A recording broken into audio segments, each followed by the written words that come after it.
Brian. How are you? Hey, how you doing, Cole? I'm good, thanks. Great. So I was curious if you could talk a bit about your thoughts on the first season and like what you kind of thought when they first approached you to come on as the new kind of male lead for the second season. I was flying over to Europe and I watched the 10 episodes actually consecutively, and I just thought what they were doing on the show and the risks they were taking and how they were pushing the envelope was just fantastic. And so when Nick Ham called me with the Matthew Park Hill, it was an easy yes. Excellent. So can you talk a bit about how Grace's story arc kind of evolved in season 2 and how you kind of fit into the story? Well, I mean, each year is case by case. So last year, she was following a completely different character. Ethan Kelly, he did 4 tours in Iraq and Afghanistan. He's ex-military. He comes back to America and kind of finds himself lost a little bit, and then ends up going back and doing private security, and meets a group of guys, and they decide to start a private security company for corporate espionage. And that's really kind of the beginning of where the show starts. And we kind of get red flagged by a friend of ours in the show, and that's where Tandy's character comes in.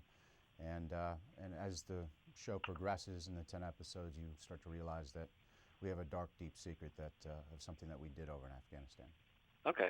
So I mean, for a character like this, I mean, is there anyone that you talk to for research purposes? I know there's a lot of these private contracting kind of companies that have emerged. So did you talk to anyone like that to kind of get into the right mind space?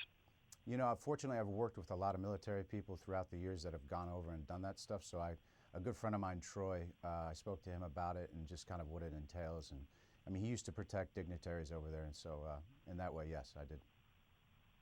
Okay. Is there anything you could say about? I mean, are there any notable guest stars that you're looking forward to the fans seeing on season 2? I mean, I'm looking forward for everybody to see just the great cast that was put together, from Brendan Fletcher to obviously Tandy, to Alec Newman, Clayne Crawford. There's just a wonderful cast, and I think the story speaks for itself, and I look forward to seeing what the response is now.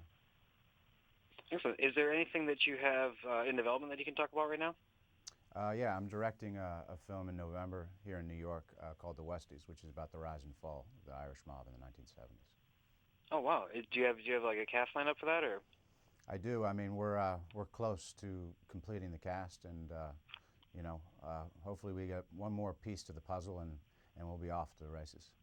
Excellent, excellent. So, I mean, can you talk about, I guess, just how DirecTV has kind of embraced the show, and like as far as like creatively and like have you encountered like are there any differences between the way networks handle shows that you've been on before?